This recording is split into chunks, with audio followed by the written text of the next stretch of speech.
Enjoy a seat at the table and good company, where great conversations and meaningful discussions happen. Welcome to And Good Company. I'm Sara, a conversationalist. We all know a great dinner party isn't really about the food. It's about the people seated around the table engaging in lively discussions. And Good Company creates a way to capture smart and important conversations as they happen. I am pleased to be in the company of Regenia Frison Jones. Frison Jones. Mm-hmm. She's the co-founder of Hands-On Services of Indiana, a social services organization. And you are also running for Fort Wayne Community School Board for seat from District 2. I am. Okay, so welcome. Thank you. So let's first talk a little bit about you and your background and your experiences. So you and your husband started a social service organization, agency, mm-hmm. right? That's right. And what exactly are the services that you provide? Skill building services for the children and parenting services for the parents. It's a combination of working with the whole family mm-hmm. as the family unit. And then are you brought in by a state or city agency? We are. So you have like a contract? Not a contract. We are Medicaid providers. Okay. So we work under the Division of Mental Health and Addictions. Okay. And then you also, you have been a foster parent? Of 15 years. Wow. Yes. And then you're on the Mayor's Opportunity Council? I am. And what exactly does the Mayor's Opportunity Council do? Well, we look at different policies and procedures and try to come up with different ways that we can include everyone, have a diverse community. So there's two sides to the Opportunity Advisor Board. Mm-hmm. There's a purchasing side and there's a human resource side. Okay. So the purchasing side is to make sure that the contracts and things are awarded to fairly. Yes. And then the HR side is for city employees or just for policies? City employees. City employees. Yes, okay. Yes. If you want to get a job at the mayor's office, making sure those policies is fair. Okay. For everyone, for diversity. So it sort of makes sense that if we look at that, so you do have some understanding of the inner workings of city government and how policies are made. You absolutely, from your work with your social service agency, see a lot of the issues and impact of education, both of students and their parents. And then also with foster parenting, you see the impact of what happens with certain situations like addiction, incarceration, lack of parental engagement. Yes. So if we look at it through that lens, it sort of makes sense why you would want to run for school board, because this is also your first foray yes. into running for office. Yes. But I want to hear more about, so I understand that as the background, but what was the impetus that made you decide this was the year, this was the time you were going to want to run for school board? I've always had an interest. However, timing is everything. I am a mother of 3 children, and my daughter is a senior this year at IU.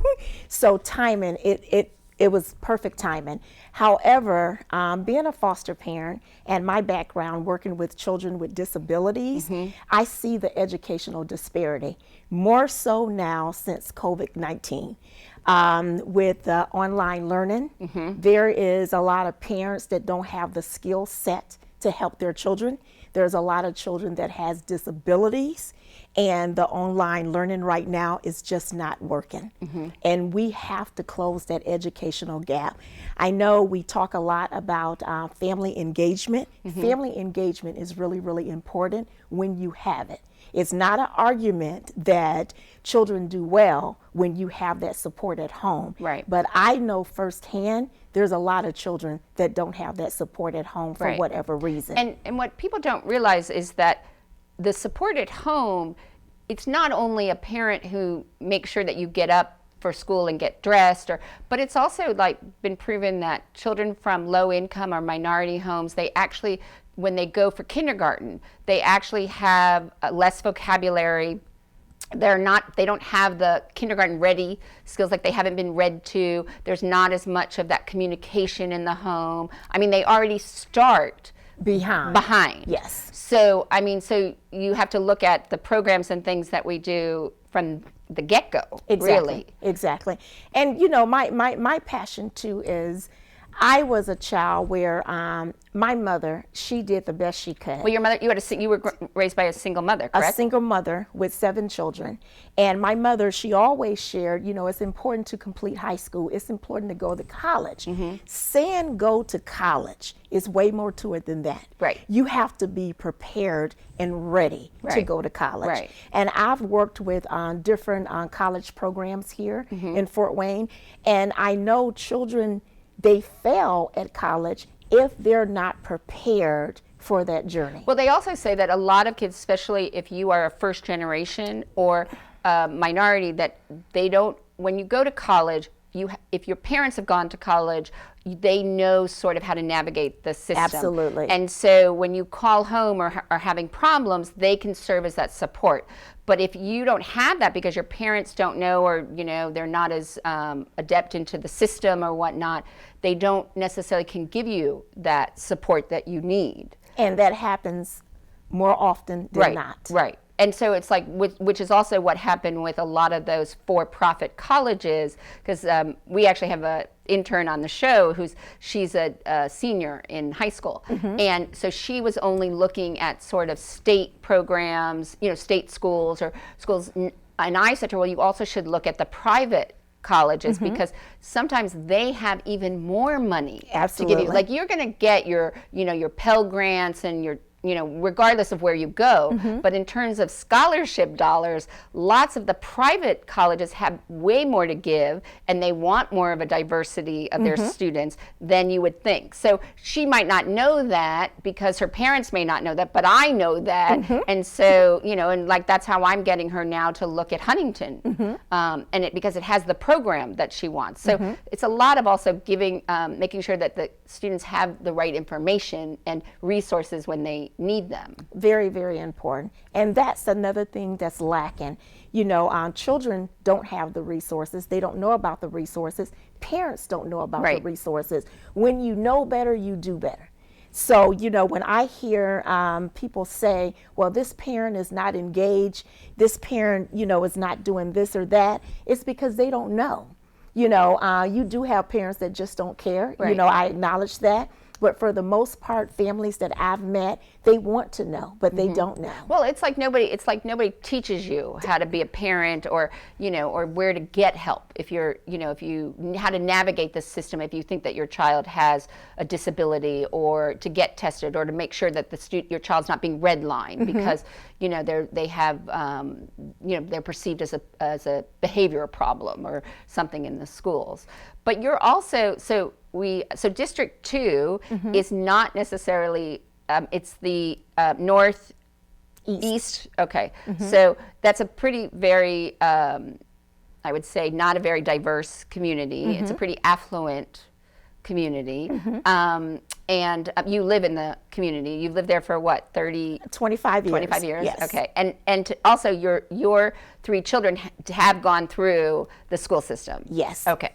So, but let's talk about what you have seen as you have run, as you're in this race, and what is it that you find that when you go and talk about that, you want to make sure that all children, regardless of their race or ethnicity, or if they have learning disabilities or whatnot, are taken care of and get the education they deserve? And what are some of the experiences that you've gotten in the community? Have you seen that there is still some of that, maybe not as blatant but subtle racism or concerns? Absolutely. Yeah. That there's a Black agenda. Okay. The only agenda that I have is no children left behind, meaning that all children is afforded that opportunity to receive a high quality education. Okay. So when they say it's a Black agenda, what do you think that they mean or concerned about? I'm not really sure, and I really don't care, because I know my heart, and I know, I've been doing this work for a very long time. Overall, my experience has been really, really good.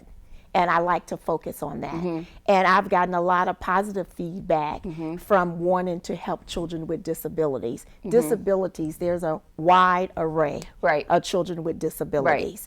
So a lot of parents is excited about that. You know, they want their children to succeed.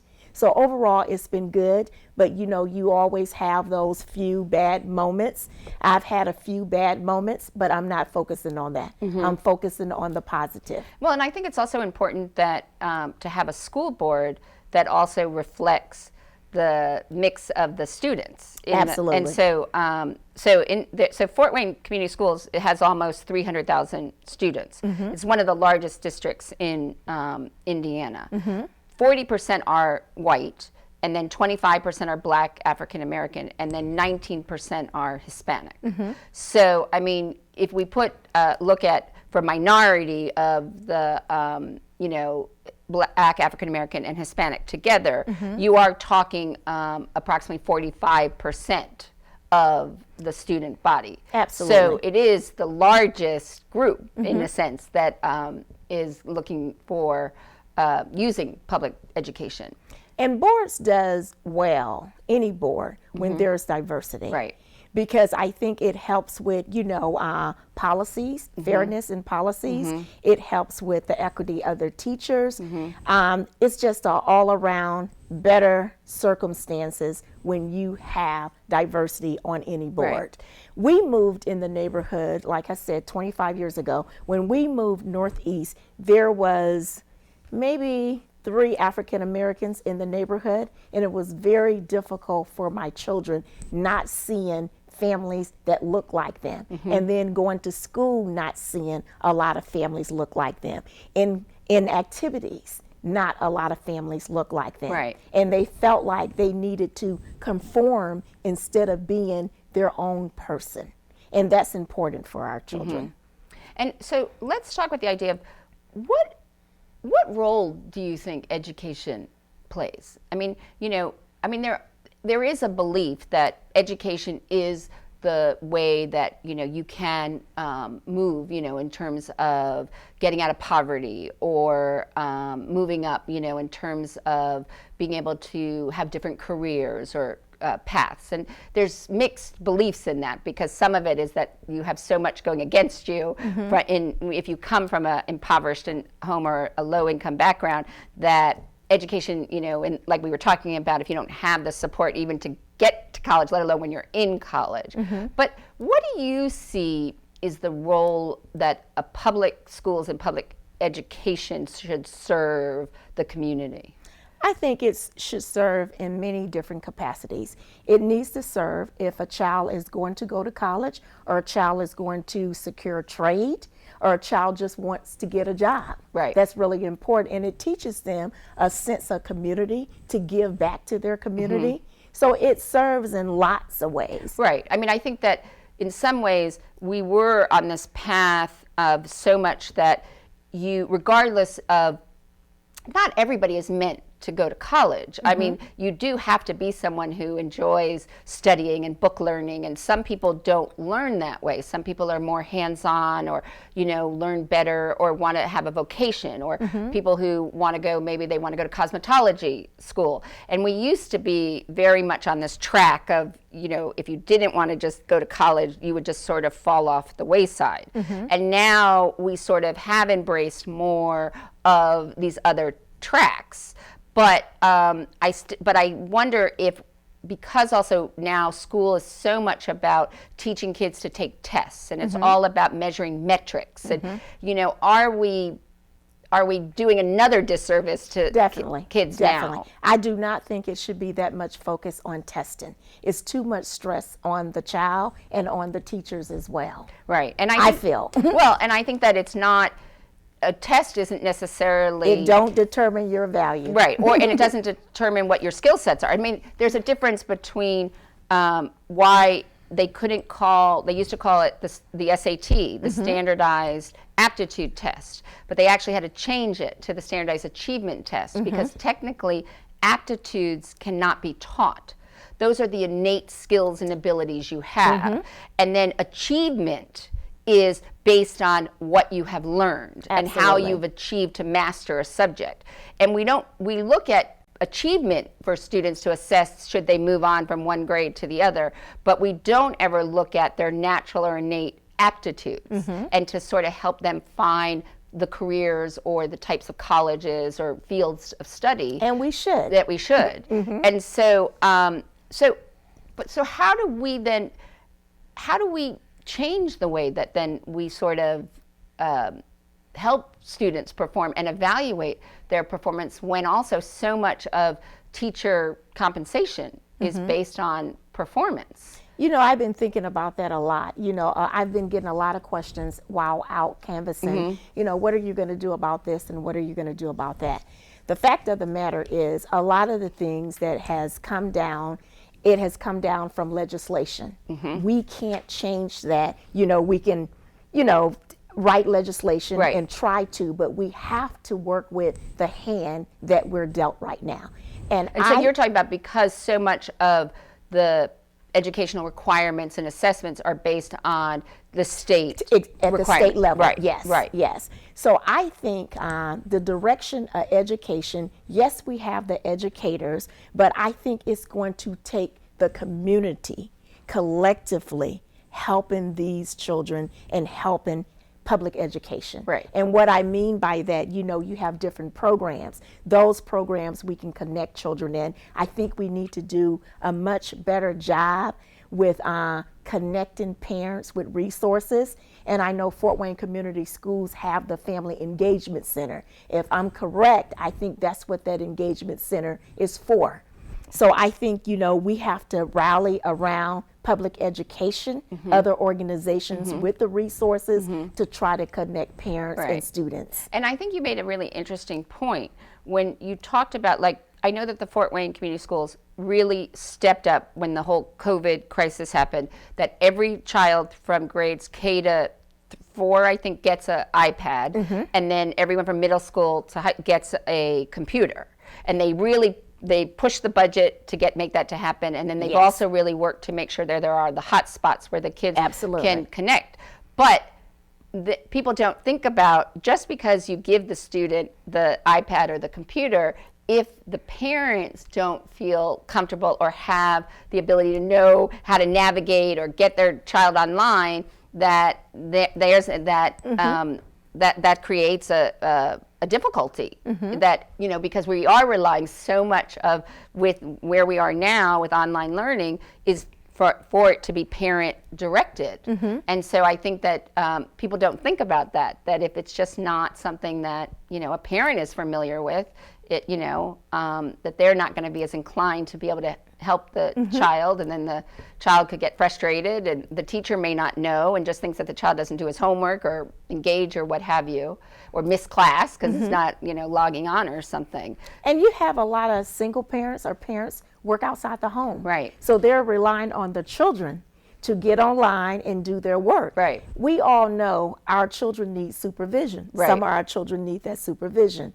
I think I read somewhere where one student had missed like 40 some assignments, you know, since they're doing online learning. Right. So it's a problem. It's definitely a issue. And then absolutely it is with children with disabilities, because if you have a child who's deaf, or you have a child who's blind, or, you know, a child who's on the spectrum, or, you know, having to sit and look at a computer screen is not necessarily the best way, and and having what, you know, the types of learning that they need. So do you think it's a lack of that? I mean, obviously COVID has changed and sort of how we've had to relook at sort of how we deal with these kind of issues. But even before COVID, do you think that we didn't have the programs that could help children with special needs, or do you think it was more that parents and educators didn't know that there are resources, like they just didn't know how to access them? I think it's a combination of both. I work with a lot of families where I've had to advocate in Fort Wayne Community Schools for the schools to even do testing to see if that child need an individual educational plan. And I don't think it should ever be that hard Right. to get that plan. If a parent is saying, my child have deficits, I see this, I think they should be tested. And But there's hoops you have to go through right, to get right, tested. right. It's not as simple as like No. And you talk about this idea of being an advocate. What is? I mean, so you're feeling that like all children are entitled to having an advocate who sort of pushes for the things that they need. I mean, do you think that that is something that really you should have to be? I mean, if, you know, that you have to. You shouldn't have to be that, but historically, especially children of color, especially children with disabilities, they need an advocate. And why do you think that it is so difficult, like to get the school to test the child? Is it because then of the economics of what will happen if that child is deemed, you know, need special needs and requires certain things? Is it that the school, you know, we don't have the budget for these things or the resources? Or why do you think there is this, instead of wanting to explore for every child to come up with the best kind of learning plan and process for them? I can't answer that question for the school because I really don't know. And I think every case has been individualized for me. So there's been different reasons. I've heard reasons that the child current testing did not warrant for further testing, but the child still can't read fluently. Right. However, they're not reading below grade level enough to warrant a testing. So I think there's various reasons, but I think parents that really push and, you know, is adamant about their children needing to be tested, they should be tested. But I think that some of the issue and the problem for minority children, especially, first of all, for a lot of parents who really weren't very good students and stuff, they always feel like, oh, they're going to the principal's office. And, you know, there's that sense that the principal or the teacher is in this position of authority. And so there's that issue that they may not feel comfortable enough pushing back. But some of them may not have the ability, you know, they don't necessarily have the proper, you know, English skills, or they feel like because they didn't necessarily graduate high school, but maybe they don't feel that they have the, you know, they don't feel confident enough to go and, you know, to advocate for their children. So how do we make it so that the authority figures, the schools and the teachers, and how do we get them to sort of meet more of the parents and the students, you know, where they are in a sense? I think when a parent shares concerns to an educator, whether that's a teacher or, you know, the school social worker, I think they should meet in the halfway. They should be able to discuss that and explore, you know, that maybe this child needs to be tested. So it shouldn't be parents against teachers. Right. You know, we all want the same thing and we should come together collectively. I do feel when there is not parent engagement, children slip by the wayside. Oh no, that's been proven. I mean, but that's also proven like why schools that have more engaged active PTAs, Yes. they have, you know, more, because the parents will, you know, do bake sales or whatever to pay for whatever deficit those schools are having, where certain schools can't do that. And they don't have parents who, you know, most parents work and they can't, you know, necessarily be at the PTA meetings. So, but you do see that absolutely that, but they say that one of the biggest indicators for children to read, it's not necessarily being read to, or it's the fact is the amount of books that are in the home. Like just having the books and recognizing the importance of reading, or seeing their parents read, where, you know, most kids don't They don't see have that. No. Exactly. And so it's things, you know, that kind of just basics that we have to think about. I know that firsthand. You know, I've worked with a lot of families. We have put a lot of books in the home, and we have had parents that couldn't read. And we have had to go in, and, you know, the parents that was open, they were open to us coming in, reading to them and their children. Right. So it's very important that parents have books in the home that children could see, because they can, you know, look through it, and that, you know, helps them have a love of books, a love for reading. And one of the big issues when you talk about also looking at some things that are sort of handed down from a state level, there in Indiana, and there's a very big issue with charter schools and vouchers. So let's separate these out a little bit. Okay. So the charter schools, the reality is they are part of the public school landscape. They are. And they are part of this whole movement of parental choice and parental power for school choice. So what do you feel, why do you feel that there's such this Pushback with charter schools? Yeah. Okay, I'm going to say this first. I totally support public education. However, I do understand that not all children fit into certain settings, educational settings. For example, you know, you may have a child that have a lot of behavior issues, have disabilities, and the family may feel like this is not a good fit. Fort Wayne Community Schools is not meeting my child's needs. They have a right to go to a charter school or a parochial school. But the problem with that is the dollar follows the child. Right. And it takes away from public education.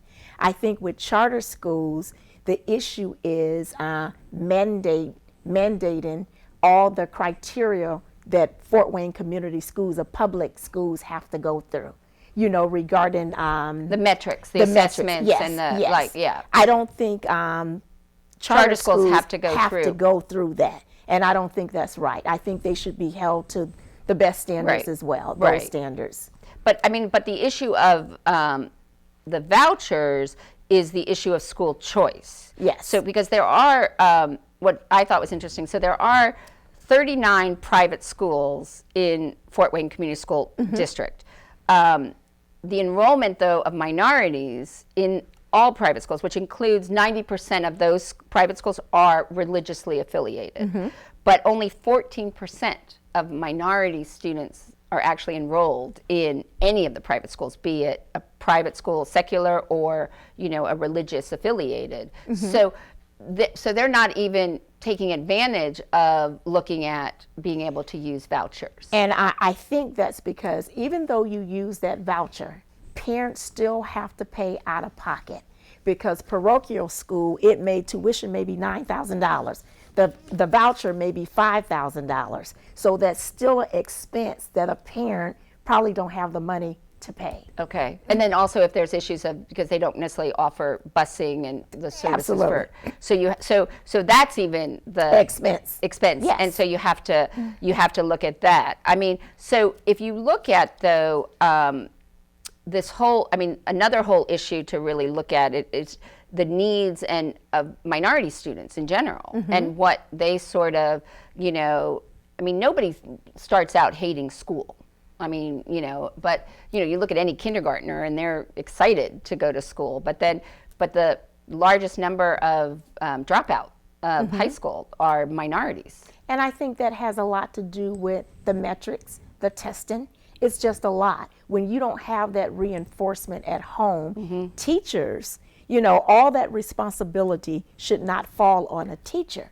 So you get children that's not interested in school any longer because it's hard for them. Right. You know, if you're failing all the time, you don't want to feel, you know, you're feeling bad. You feel like I'm a failure. So who wants to continue education when you're not good at that? Well, I mean, do you also think in some ways, you know, I mean, we're looking at this issue about, a lot of people are talking about that we need to defund police.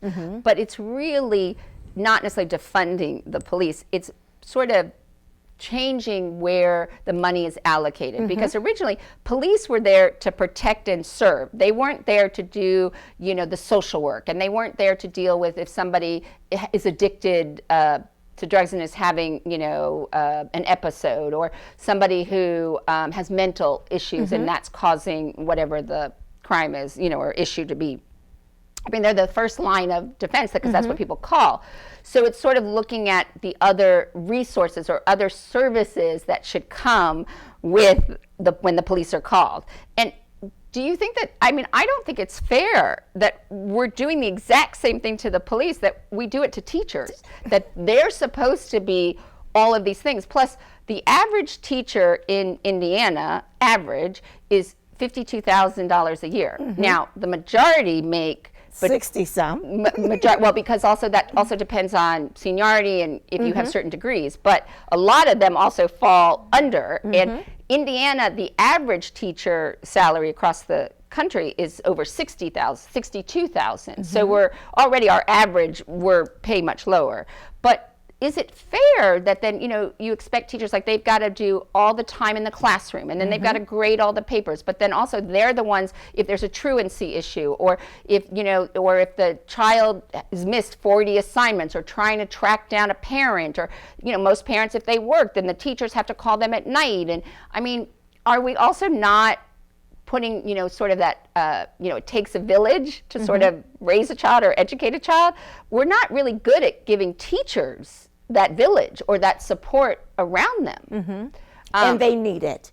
It's not fair to them at all. Right, and that's why I think a lot of them, they get burnt out, or that they don't stay in the profession. I mean, we have a teacher shortage as it is. We have that people, or they get burnt out, or they feel like, it's not fair with what they have to do. So how do you see that that's the responsibility of the school system to address those kinds of issues for teachers? Say that again. Well, because a lot of it is those kinds of issues of creating a sort of the support system or the other resources for teachers.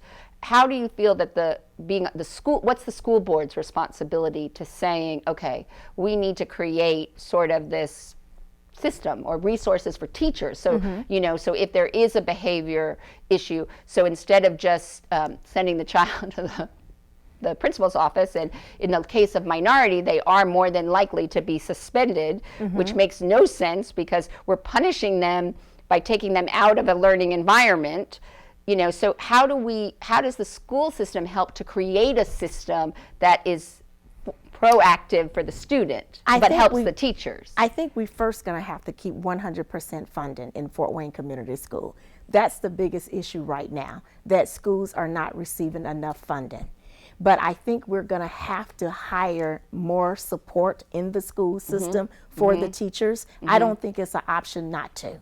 Where we're going to get that money from, I'm unsure because I don't sit on the board yet. Right. But I don't think it's an option anymore. And they're already predicting, though, that there's going to be a huge deficit for the 2021-22 and the 2022-23 school years. I mean, but don't you think that part of that issue is fundamentally that public school education should not be based on property tax? It should not. It definitely because should that not. definitely hurts minority and low income, right? Yes. So I mean, I don't know necessarily what the solution is of how they fund it, but I don't think that it should be based on property taxes. It should, but it is right now. So. Right, because it was like, I'm from Miami, and so Miami-Dade was historically, it's the fourth largest school system, but when I was going through it, it was really one of the worst in the country because a lot of people who lived in Miami Beach were retirees, and they didn't feel that they would support schools because they felt like they already paid their school taxes and property wherever they were in the north when they had children. So when they came down and were retired, they were like, well, we don't think we should have to support the school system, and so there was the big pushback. So the school system didn't have the funds that it needed, and because it was so linked to property tax. So I think we have to come up with, maybe it has to be like a, and I know that the lottery is supposed to give a certain, percentage to, but maybe we have to do like just like we do a hotel hospitality tax or something. We need to tie it to something else that helps. We do. And then, but there's also the issue when you look at, we talked about from where it starts, which is even before they ever get into a classroom for low income and minority children, they are already behind. And so then there's that whole idea of the pre-K, the voucher. So in that case, those are good because those help, because normally those public schools don't provide until kindergarten. So that's been proven to show that absolutely if we can get them even younger. So in terms of, but with minority students, they're behind from the day one, and then it just sort of snowballs and continues to yeah, be because behind. So and so one of the things that you also do is you work with African American and Black young girls in your the Queens Literature and Art Club. So tell me a little bit about what you do there. Okay.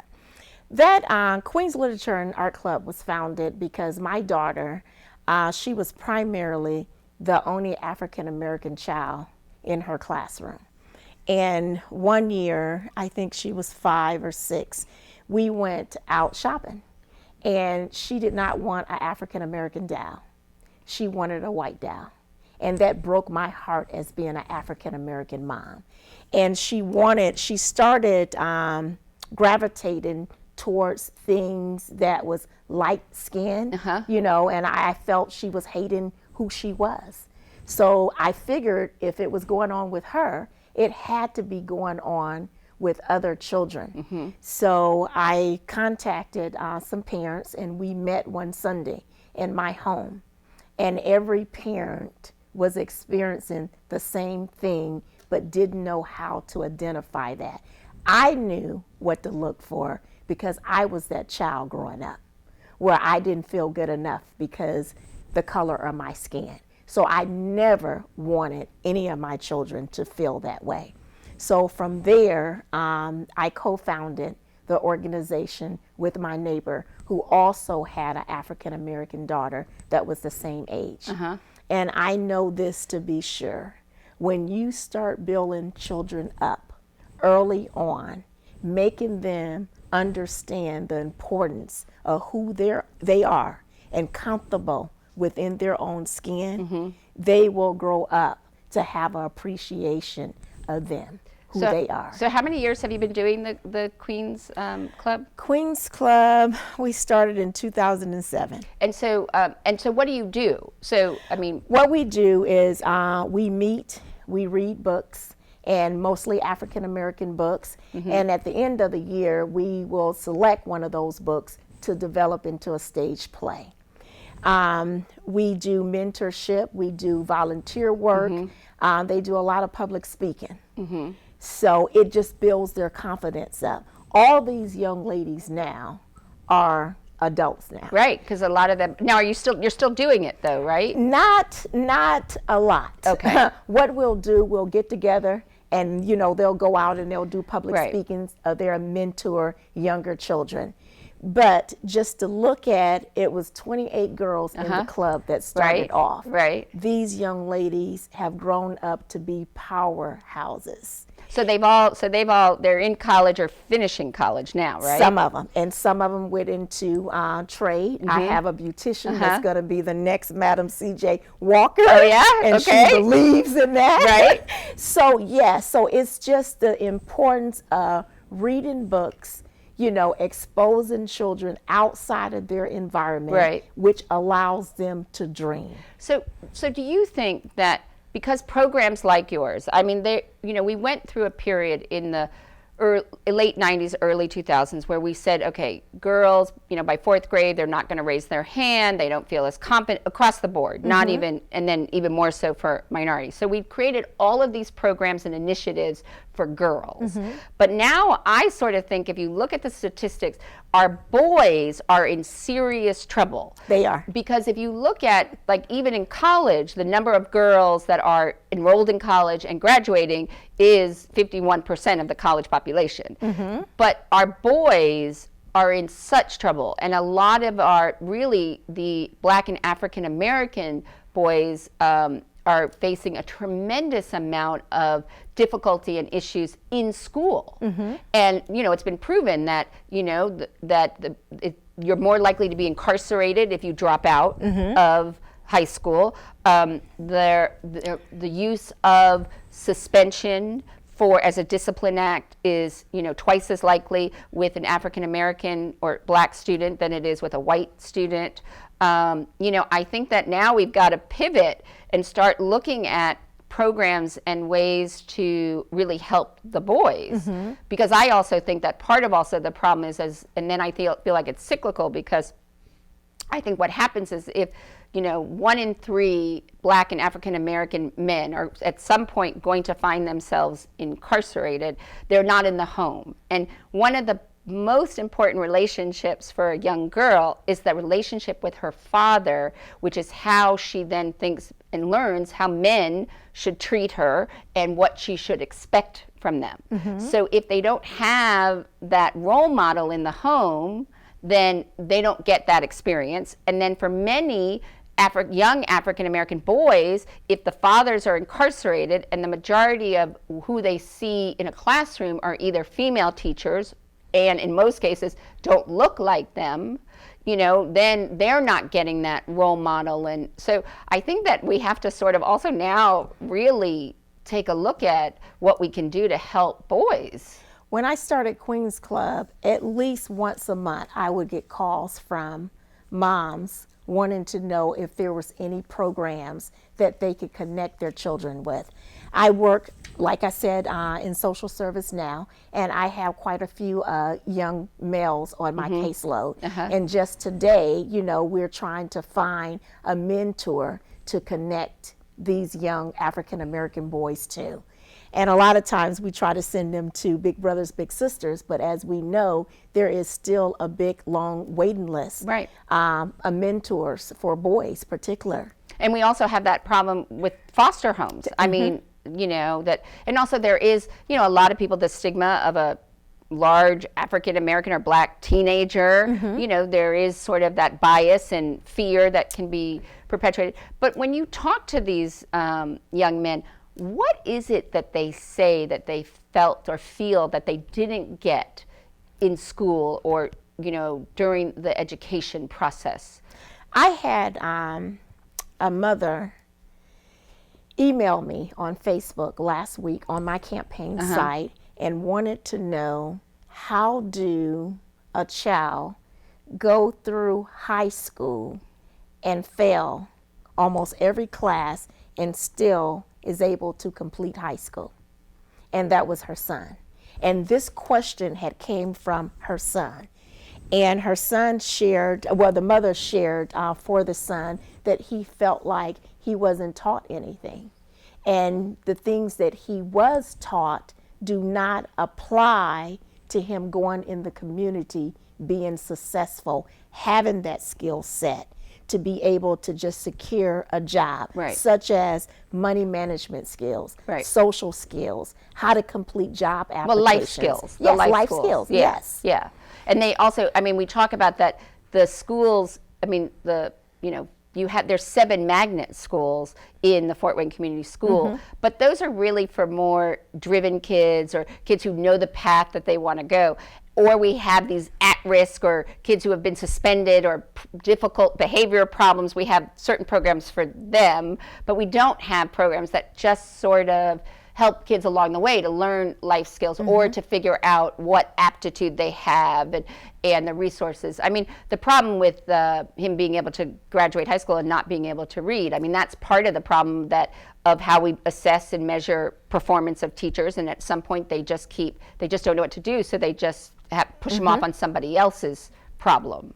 And so this boy felt that the system let him down. Yes. And so this was his... And he's a senior this year. Okay. So what was your response, or what did you suggest? I called Mom and I explained to her that she has to let her voice be heard. She didn't know anything about the school board meetings, going there, voicing her concerns. So she is planning right now to get parents. I seen a Facebook post where she's asking parents, to rally with her regarding some of the concerns. She works in social service as well. And she appeared to be a very engaged parent, but son has had some difficulties and she didn't know where to go for resources with help with her son. And so do you think that also that it's the responsibility then of the school board to start looking at these schools? Partly how charter schools were created was the idea that when there is a failing school, okay? When there's a school that isn't meeting the needs of that neighborhood or that community or for those kids, that they're not getting the type of public education they deserve, there was a charter school that was saying, okay, we're going to take over and create an effective school, and we're going to have it, teach in different modalities in different ways. I mean, that was really what charter schools were meant to do, and they were meant to be another resource. I mean, I think that partly politics got involved in it about how we sort of measure and assess and where the money comes from. But do you think that, though, does this fact that this gentleman is going to graduate and not be able to read, does that put an alarm bell to you to say, okay, we've got to look at, if there's one, it's like there probably are more. It's like, do you now have to say, okay, we need to look at that school? I mean, what kind of alarm bells does that say to you? We need to look at the school, but we also need to take these concerns to the board. There's something that's getting missed along the way, and we need to take a closer look. I know the percentage of students completing high school in Fort Wayne is really high. It's a high percentage. It's like 86%, yes, right? Yes. Yeah, but the number that necessarily pass efficiency in reading and math is only 42%. Yes. So that tells the tale right there. Because we're pushing them through the system because of the fact of we just got to get them through, because that measures how the school is measured, and if it, the graduation rate is one of the assessments for teacher performance. I mean, it's also, I sort of thought it was interesting that for the new superintendent of schools, he also has a percentage of salary. His bonus is based on performance. And if the metric for that performance is based on the number of students who graduate the system, then he also is motivated to just show the numbers of graduates. But that, like you said, they're not necessarily, just because they graduate, that doesn't mean. Exactly. Right. You're not learning anything. Right. And then it makes the children, they're unprepared for society. Right. And they fail in all areas. Right. And then they they're not prepared. and then ultimately, we as the society pay for it. And that it encourages, and then they don't feel that they have opportunity. And the majority, I think 62% of males that are incarcerated in federal prisons do not have a high school degree. So, so I think that that's a big issue. And I am asking the community to really, when one child is failing, it's a community issue. Right. When children is in foster care, it's a community issue. Right. And I think if we as a community can look at that in that perspective, we'll be better. Because some people think, oh, it's not my problem. Right. My children did well. Right. But it is our problem. But it is our society problem. Right. Because it's ultimately, they're all our children, and we're, as a society, the way you assess, Gandhi said, the way you assess a community is by how it treats its most indigent or in need. So, I think that's a reflection on us. So, well, I appreciate you being here. And at the end of each And Good Company program, I ask guests the same 12 questions that French novelist Marcel Proust popularized from a Victorian parlor game. And he believed that by answering these questions, you're going to reveal your true nature. Oh. Okay. So, what is your favorite word? Achieve. What is your least favorite word? Can't. What turns you on creatively, spiritually, or emotionally? I love success stories. I love seeing children succeed and families succeed. What turns you off creatively, spiritually, or emotionally? What turns me off? I'm not sure. Okay. What sound or noise do you love? Nature now. What sound or noise do you hate? The train. I live by a busy street and I hear the train every night. What profession other than your own would you like to attempt?